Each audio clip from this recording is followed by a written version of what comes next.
I love coming to Santa Cruz. I come down here every couple of weeks, go out to the beach or hang out on Pacific Avenue. The UC Santa Cruz is always a bit of a mystery to me. It's sort of hobbit land and these hidden little colleges in the woods. So it's fun to be here and see you all. There's a couple of things I want to talk about today. One is becoming a writer, and the other is this notion that I call the Lifebox, which is a type of digital immortality. And then I think I might read you a short story, and we can have some discussion too. Starting out, I read a lot of science fiction as a boy, and I always wanted to be a science fiction writer, but I somehow didn't feel that was something I could do. I felt like I had to go to college. Well, I had to go to college anyway. I grew up in Louisville, Kentucky, and going to college was a good way to get out of town. And you don't want to keep living with your parents, so I'm sure that's part of the reason why you all are here too. And then I majored in mathematics. For something about my mind, the way it works, I didn't find the mathematics difficult. I had wanted to major in English, but they gave us these long books that I didn't want to read. Like, I don't know, Tom Jones or Pamela, or these really corny old English books. I couldn't deal with them. So I wasn't doing well in those classes, and I liked math. It was easy. And then I did always want to be a writer, though, anyway. I mean, I liked the beatnik writers. I liked Jack Kerouac and William Burroughs. And there were some science fiction writers I liked. Growing up, I liked Heinlein and Robert Sheckley and Isaac Asimov. And but the thing that was happening to science fiction around around the late 70s, 1980, it was getting sort of lame. It was sort of, sometimes in music there'll be this thing where the popular music is sort of very puffy, without much of a beat, and people sort of doing voice exercises when they're singing, you know. I'm thinking of Mariah Carey, for instance.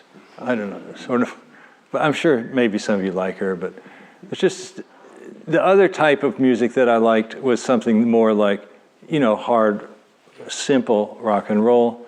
The Ramones would be a perfect example of that.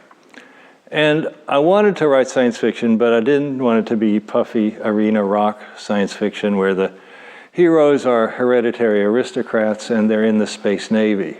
I wanted to write about losers and, you know, potheads and people who hated the government. And so I started writing books about people like that. And there are a few other guys and women writing that kind of book, and we came to be known as cyberpunks. And punk, this was the early 80s. Punk rock was big, and we had sort of a punk attitude, the sex and drugs and rock and roll thing. And the cyber, because cyber is a word, it's sort of unclear what cyber even means. It sort of means something having to do with computers, okay? So, and one of the things that I could see coming, and other people could see it coming too, this was a long time ago, 1980. This was, how many years ago was that? 30, 40 years ago.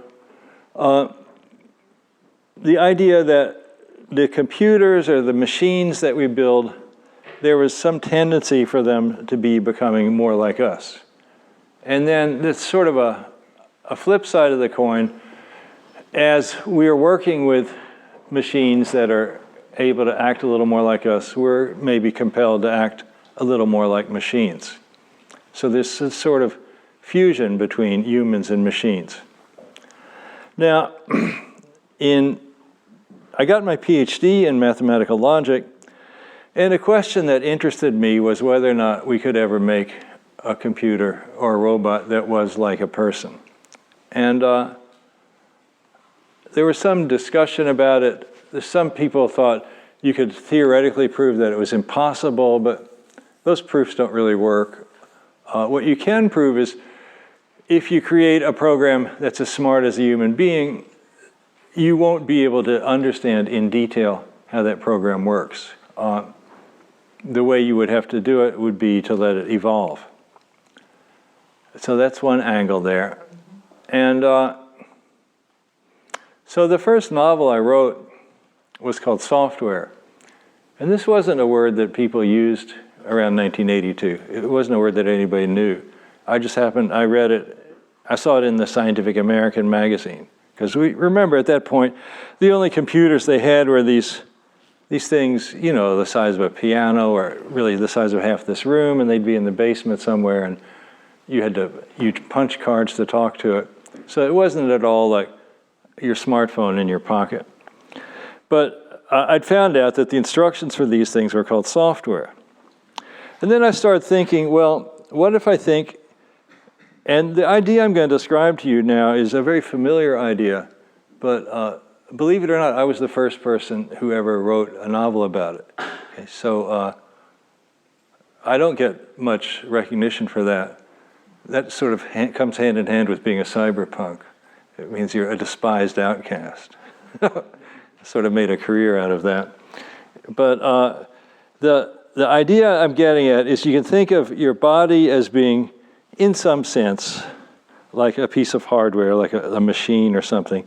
And your thoughts, your personality, the things you know, the way you think, that's the software, okay? So that's not, these days that's not a hard idea to grasp. In 1980, that was a very hard idea to grasp. Now, the idea would be, and again, this is an idea you've seen in a lot of movies by now, what if you could take somebody's personality and upload it into the web and then download it onto some android that looked just like the person? And that's what my first novel, Software, was about. It was this dude, he was modeled on my father, and this is the transreal aspect, meaning I often have characters based on people that are from my life. And my father at that time he was drinking very heavily. He'd kind of lost it. And he'd had a heart bypass, and it had sort of addled his personality a little bit. This also, they weren't used to doing heart bypasses then. So I had the idea that what if my father had been the guy who first invented robots? And then I thought, we want to have some intelligent robots, and we can prove by mathematical logic, as I mentioned, that the program for a human-level robot is too hard to write. And the way that nature does things that are too hard to think of is to let them evolve. Now, we've evolved over whatever, millions of years on the whole surface of the Earth. So the odds of evolving an intelligent brain inside a chintzy little computer on your desk in a week, not that great. But something that is happening, depending how closely you pay attention to science news, there's this thing that Google is now doing. They're, in a way, using all the computers on the planet as a single network. So they've got a really big computer. And they're using a new technique called deep learning, which is a way of evolving a program. Now, deep learning used to be called neural nets, and they already use neural net program in the post office in order to read your handwriting. In other words, if you handwritten envelope, they've got a thing that's going to scan it and read the writing. And that used to be considered a very difficult problem. But didn't you bring me some water, Tim? Oh, okay. But with this new thing called the deep learning, I won't go into the technical details of it, but it's neural nets, but kicked up a notch. And so the point I'm getting at, it's not completely out of the question that we could evolve some software that would seem like a person if you talk to it. Now, one of the questions always is, how do we know if we've made an intelligent program? And there's this traditional answer that this dude, Alan Turing, invented. There was a movie about him a couple of years ago. And he said, well, if you're talking to the thing and you can't tell if you're talking to a person or to a machine, then you might want to say this thing is at the level of human personality. And talk to it, for an hour, about all sorts of things that interest you, and if it keeps nailing it. Now, anyway, backing up a little, in my first novel, Software, I had this idea. I used to be worried about dying. Probably that struck most of you, that you enjoying your life, and then apparently at some point it's going to stop. It's going to be like a jump cut, like the film just gets snipped and there aren't any more frames. Now, if you've ever been unconscious or had surgery, you've probably had that experience where you're going along and then there's just this cut, and then an hour or a day later you wake up and it starts up. And then you could think, well, what if it didn't start up? That's how it would be, it lights out. Now, there is a possibility, we really don't know. Some of us believe in an afterlife, and I'm not saying it's impossible. It could happen. But I used to worry about it, let's put it that way. Now that I'm old, somehow I don't care anymore. I think part of the reason I didn't want to die was there was a lot of things I wanted to do in my life. I wanted to have children, I wanted to write some books, I wanted to get married and see things. And now I've done all that. So, if I die now, I don't want to die, but it won't be like I'm getting totally screwed, I get to check off a lot of the things I want to do. But for you guys, it would be worse. Anyway, backing up again. So I had always wondered, would there be a way to be immortal? Now, one sort of halfway way to do it is this thing that I talked about in Software, and that I sometimes use the word Lifebox to stand for it. And the idea here is, suppose I could get all of the memories out of my brain. Suppose I could extract all the software. And for the moment, we'll just worry about the data, all the thoughts, the emotions. The actual operating system of the brain, that's a harder problem, okay, to make something that can think and reason like a human. I don't know why my voice is screwing up. But we'll go ahead and won't worry about that one for the moment. The operating system, we'll get that with deep learning using the Google planetary computer. But the thing is, how do you make something that is like you? Well, you get all the things you know, all the things you've ever thought. And in my novel Software, the way they extracted that was to cut the dude's brain up. And the robots cornered him and they cut off the top of his head, and they had steel spoons and they ate his brain and they chewed it up. That was a very cyberpunk type scene. Okay, and while they're doing that, they're tasting the chemicals, because your brain, there's all sorts of things in there. There's the physical network, the way the neurons are connected. Then there's also there's also a lot of transmitter chemicals, and then there's things like RNA molecules might be storing some memory. So if you can extract all of that, then you could theoretically take the guy's personality and put it onto an android. Now, a question that comes up then, suppose that they're able to extract all the data out of my mind and put it onto a machine. Would that machine be the same as me? And there's various ways of looking at it. If it was done really well, it might talk just the way I do. It might give the same answers to all the questions. But I feel like there's something more to me than just my body and the software. There's this third thing that we feel like we have, and it's the sense, the glow of consciousness, the sense of being yourself. And you can compact it down. It's very simply the concept I am. I feel like I am. And would that robot have that feeling? Well, you might say, well, no, it wouldn't, because that's peculiar only to me. But you could do a side move there I've thought about this for a long time. So the side move would be to say, when I say the essence of myself is what, I say I am. But if Tim says what's the essence of himself, he also says I am. So then I'm saying, well, wait, if you take all the personality and put it over there, it'll still be the same sense of I am. There's a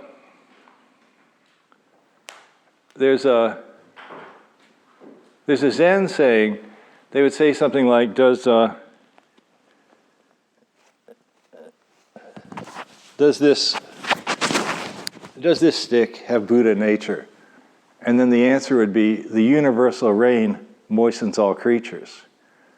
And so what they're getting at with that is anything in the world, it has this quantum glow. It has, it's in the pudding, it's part of the big aha. And you could think of it as having this sort of consciousness. So the idea is, if I say, well, maybe consciousness isn't just this little spark that's in me, if I say that consciousness perfuses all of reality, then if I could make an identical copy of myself, maybe it would have that flame. So maybe it would feel like the same person. Now, I've said a whole lot of things in a row, and I have a lot more things to say. But why don't, I'm sure somebody here must have a question, and anybody who has a question gets a free book by Rudy Rucker. Yes? So, I guess I actually have a couple of questions. First of which is, did you contemplate the possibility of immortality because you ever had the desire to be immortal? Well, I would like to be immortal. Yeah, of course. And then, I guess, do you think it would be required for it to be like a complete transfer of consciousness, like from organic to cybernetic, for the individual to continue growing? Because, well, as a part of being human, we continue to develop, we continue to learn, we continue to make connections. Do you think that would be a requirement in order to, for it to be a continuation, instead of just being you at one certain point, being transferred, and then you are at okay.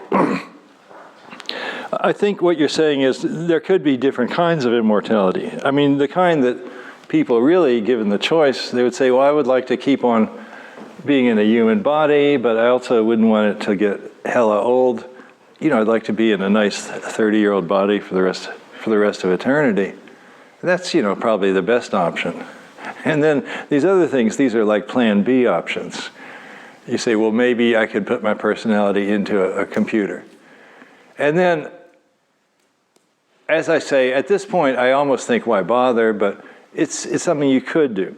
Another option, I mean, we can get very freaky with it. We could say, well, if I'm an information pattern, the thing is, we have this image of what a computer is as being something with a silicon chip. But there's this man, Stephen Wolfram. He's wrote a really interesting book called A New Kind of Science. And in there he makes the case that we can look at any physical system as being like a computer, in the sense that it's obeying rules and it's processing information. A tree is, it's very slowly moving, it's computing the best optimal position to be in. If you look at water, we've had a lot of chance to see running water recently. And water is there's a type of computation that's going on there with the ripples moving back and forth like bits inside a machine. And even air, or even for that matter, a rock, because there's something called quantum computation, and there's all these, you can think of a rock, it's like an octillion atoms that are connected by little springs, and they're all vibrating. So there's a hell of a lot going on in there. We just see a rock, but there's a lot happening. So I could say, well, what if I could just project my consciousness into that rock, or into the air? So there might be other angles. But the thing is, another thing about your question, sometimes we make the mistake of thinking that our self is our mind, but your self is also your body, and your heart and your muscles and all that. So that's another big part of it. Yes, another question. And I think Socrates believes in a duality of body and mind. What do you think about that? Is the mind separate from the body or not? Well, it kind of gets to what I was talking about just a second ago, that there's this, we do tend to be intellectual, we think there's our logical thoughts, there's this movie in our head that we're watching, and we think that's the real me. But other times, like if you're running or making love or on the beach, you're not necessarily in your head. Your whole body is thinking. Your body is a type of mind too.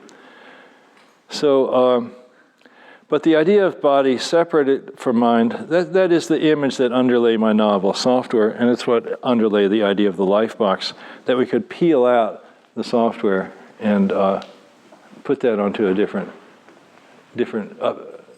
substrate. Yeah. You were discussing the 80s, the origins of the genre or subgenre cyberpunk, and your own place in it. And where would you trace your own work and the sort of morphing or evolution as to where it's gone now in science fiction in general, and what's happened to the subgenre of cyberpunk?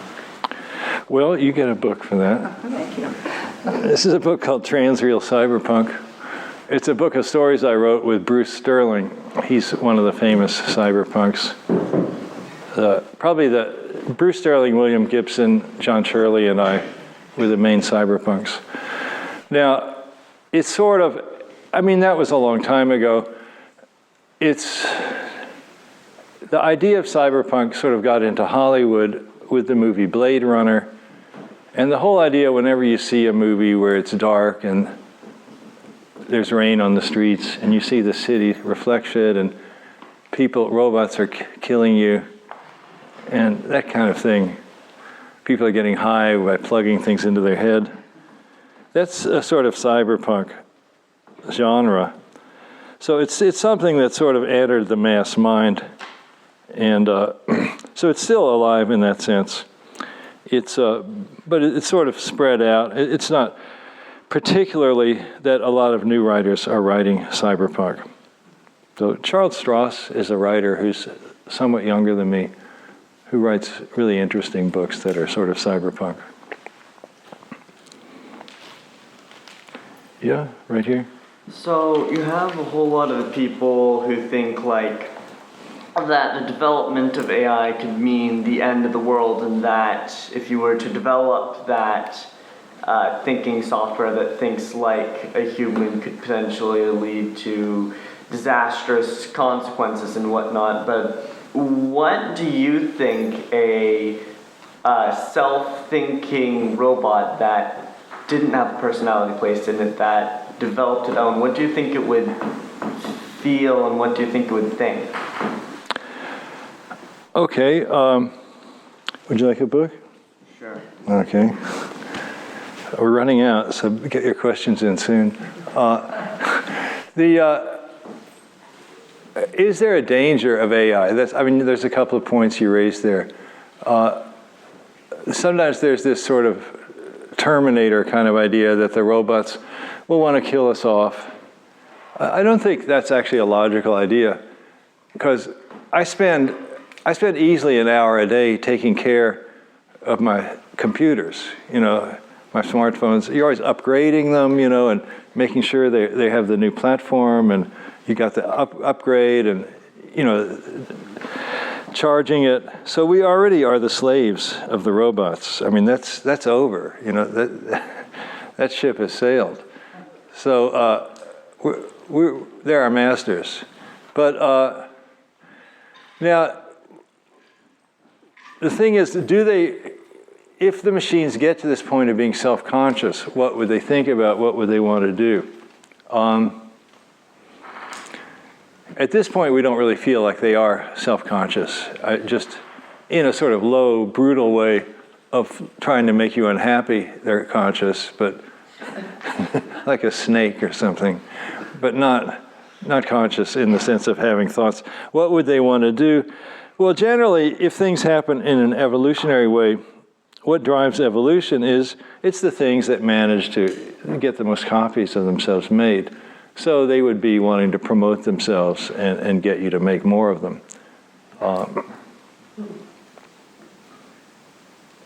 Another question? Yeah? This is going back to the genre topic.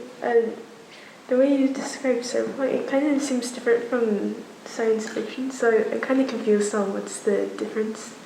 Between cyberpunk and science fiction? Yeah. Oh, science fiction is a big field. It's there's all sorts of things that are called science fiction. I mean, we've got Star Trek, and then we've got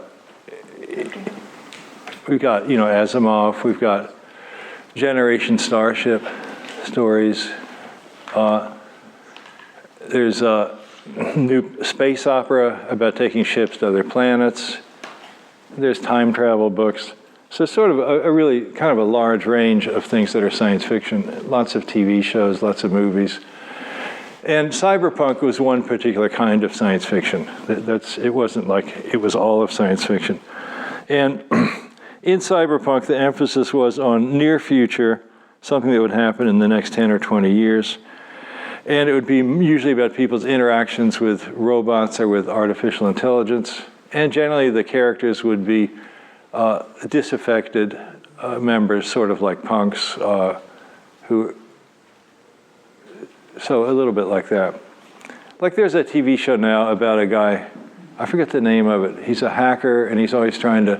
Mr. Robot? Yeah. That's a sort of a cyberpunk show, yeah. He wears a hoodie. What more do you want? Okay. Yeah, Black. Yeah, I was reading your short story, Soft Death, earlier today, and I was wondering, you introduced like this concept of like the spirit not being able to like move on because like the mind had a copy of itself. So I was wondering why you did that, because like as you said earlier, you think like the spirit idea is possible, but you don't necessarily like believe in it. So I was wondering why you like included the concept of like the spirit in that story. Okay, you're talking about my story, Soft Death. Yeah. In there, there's one of the things in there, I'll give you sort of a longer answer. One of the things in there was the idea that would you extract somebody's software? The easiest is if the person is a blogger or somebody who's an author, and you have all this huge amount of text they've written where you can kind of get stuff out of there. And for the purpose of that story, I think we had somebody interviewing the character and just asking him whole lots of looking for word associations, saying words to him and what does he say back to them, or putting electrodes in his brain and seeing how he responds to certain words. Now, in that story, they ended up making a software model of the guy, and he was inside a big computer. And he didn't like it because all the other people inside that computer were jerks. You know, it's like you're in a dorm with, it's all EE majors, you know, or something, I don't know. But, or people that you don't want to hang around with. Not that I have anything against EE majors at all. But, I'm sorry, was it me? electrical engineering. Electrical engineering? You can't have geek without EE, you know.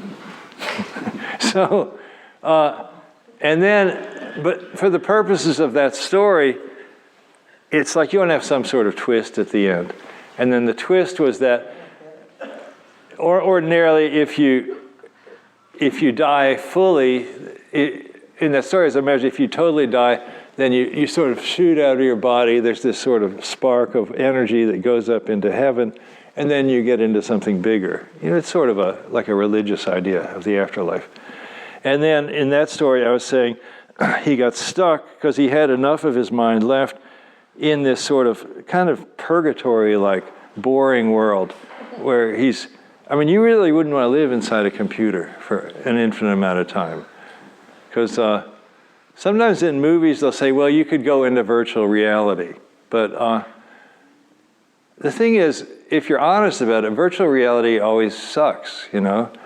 Because, I mean, if I look out the window here, I look at how gnarly and incredibly beautiful the trees are, and then if I go look at them, there's little bugs on them, you know, and everything has so much detail and is so rich. And if you look at, like if you're in some game world, I mean, you'll see something that looks sort of like a leaf, but if you zoom in on it, then there's always, you're just looking at some triangles, you know? It's just another triangular mesh. So it wouldn't really be satisfying to be inside a computer world forever. So that's sort of what I was getting at in that story. You get a book for that question, though. Come up and claim your prize. Oh, you already got one? Yeah. Okay, just one per customer, yeah. Well, let's try somebody new. Yeah? So obviously, like, AI is kind of considered like a holy grail of like computer engineering and stuff. But along with the idea of AI in every like book and movie it's ever been made in, there's always like the fear of they're the next step of evolution, and then humans fear them, and then they destroy humans. So why do you think that we still strive for that when we know that there are these really devastating possible consequences of it? Well, that's an interesting question. So why do we strive to achieve AI even though there's this fear that it might be have some bad outcomes? Well, I think we like making things. We like making the most complicated things we can. And so the most complicated thing we know is people. So there's this sort of drive to do it. Also, I think there's this idea if I could actually design an AI, then I would understand myself better. And I might then be in a position to tweak things about myself that I don't like very much. Now, whether we should have a fear of AI, I'm a lot more scared of humans than I am of AIs. I mean, I know what humans are like. I mean, we're the ones who do the massacres, you know, and all that stuff. But then there's this sort of notion, again, the Terminator idea of these implacable exterminator type AIs. But I don't think it's super likely there would be AIs like that unless, well, if we let the military get heavily into making artificially intelligent soldiers, that could have some very bad outcomes. Because then those things could go rogue, you know, or people could, somebody could start making lots of them. It would probably be a person who did that, you know, but they could be a very negative tool. So certainly you need to be careful with it. We already are. Drones already don't know how to make choices. Well, yeah, the drone thing. But they're not AI. Well, usually you have a pilot. Some guy who's really good at video games Right, somebody loves it. is sitting in a room in San Diego running the drone. That's a weird job to have. Would you like a book? Yes. Could I have mind tools? Can you have mind tools? That's hers. I'm a math major. Oh, you're a math major? All right, you need that, yeah. Well, should I go on or one more question? Couple more questions? I already did you too. How about you there? I have a question about your stories.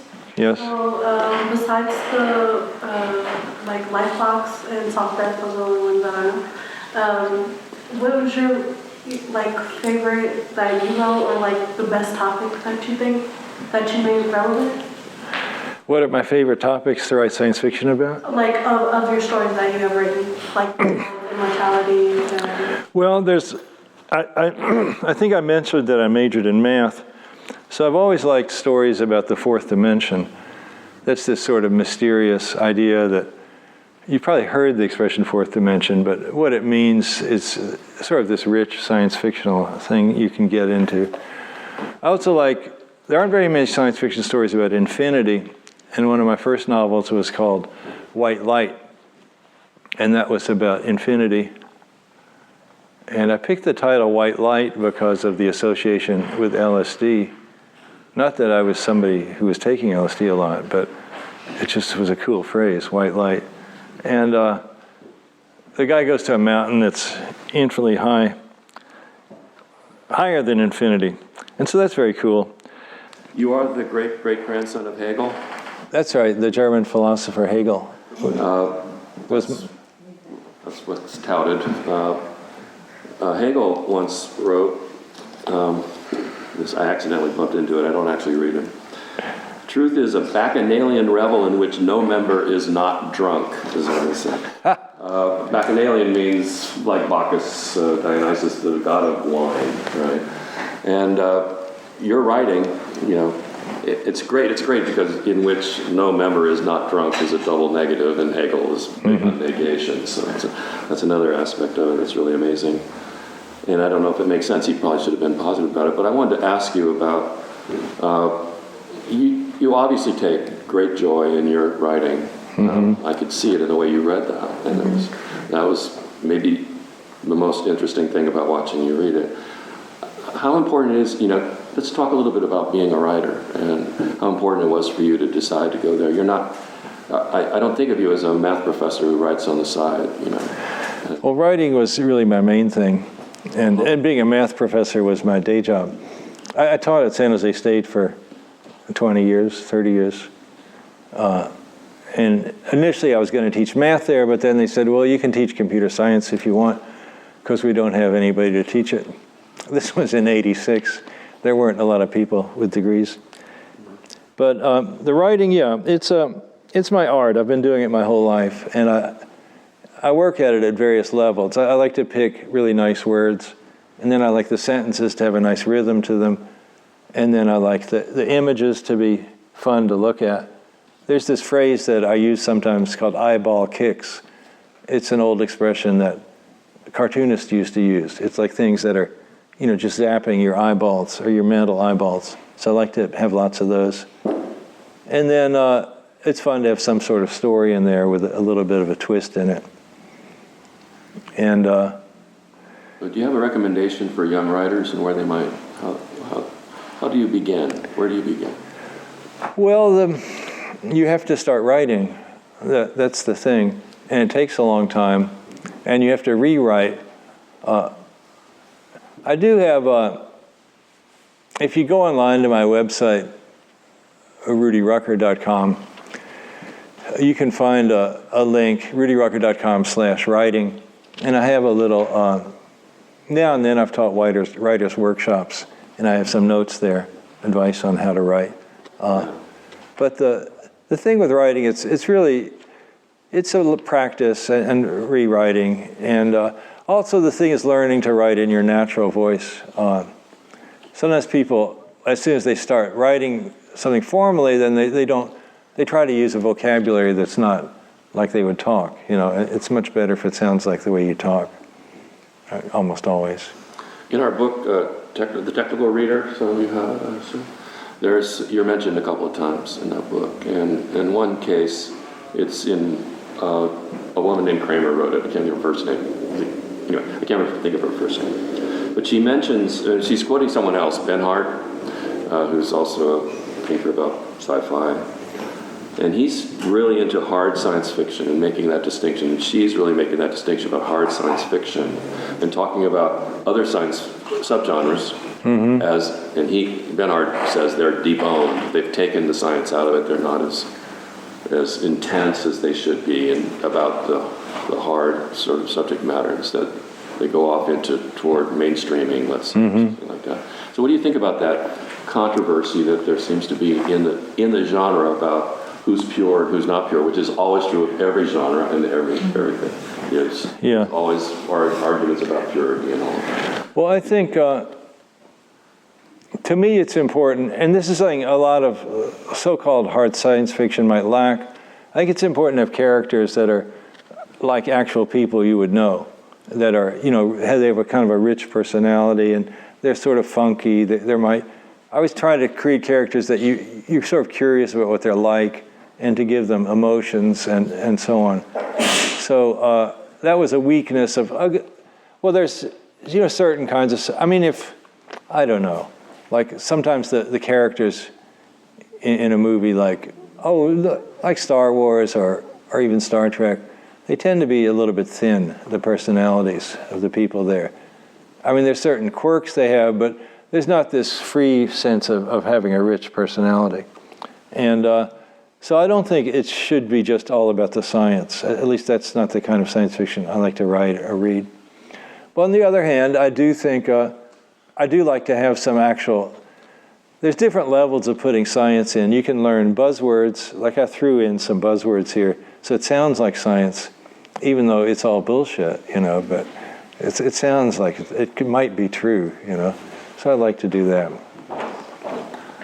But one thing before I can tell that we're almost done, I want to get a picture of you all.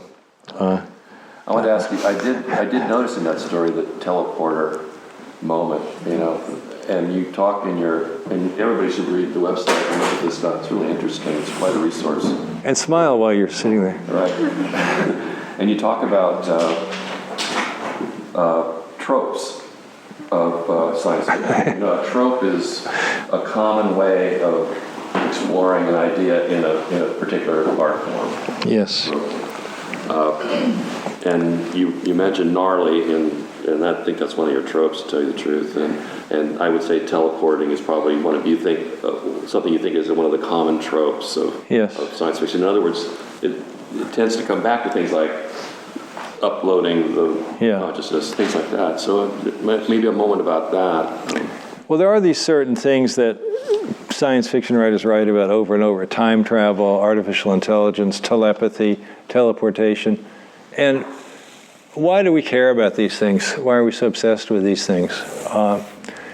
Well, if you look at fairy tales, you'll actually find a lot of those things in there too.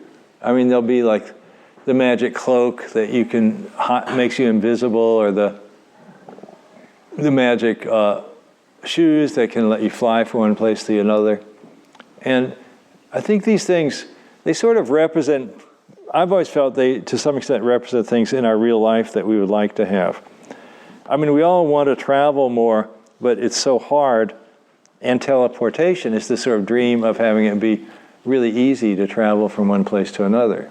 Just snap your fingers, and you don't have to go through, you don't have to get on a plane, such a hassle. And telepathy has always interested me, because that's this sort of dream that people would understand what you're saying instantly, And the way we communicate is really pretty strange. I mean, we make noises with our bodies, and somehow we've learned this system, so that supposedly sets up, the person then decodes that and does something to their brain to produce an internal pattern that matches your mental pattern. It's odd. I had that famous question, would you rather be invisible or fly? This is a famous question that, they ask people, which would you prefer to do? And also, of course, teleportation obviously brings up a huge immigration issue, to tell you the truth. What are we going to do about that? You can't have a TSA on a teleporter. I mean, it's going to be very, very interesting to see where that goes. But so that question, you should keep that in mind. You should answer that question for yourself, I suppose. But anyway, I was just interested in how you deal with those things. Now, how about publishing? What's your recommendation about that? Briefly, really. It's hard to get published. It's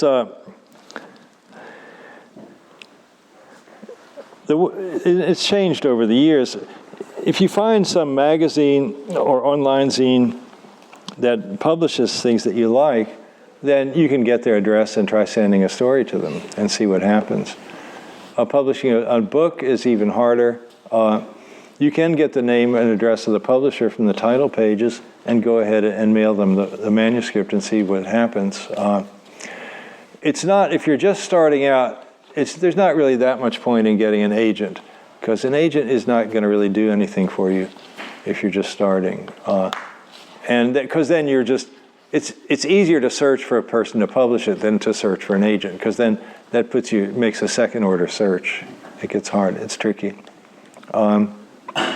You can also self-publish, which is a lot easier than it used to be. Recently, some of my novels, I published 40 books, and over the last few years, the market is kind of narrowing down, and it's harder for me to, normally I had real publishers do them all, and now sometimes a publisher won't take one of my books, and then it's possible to publish it yourself.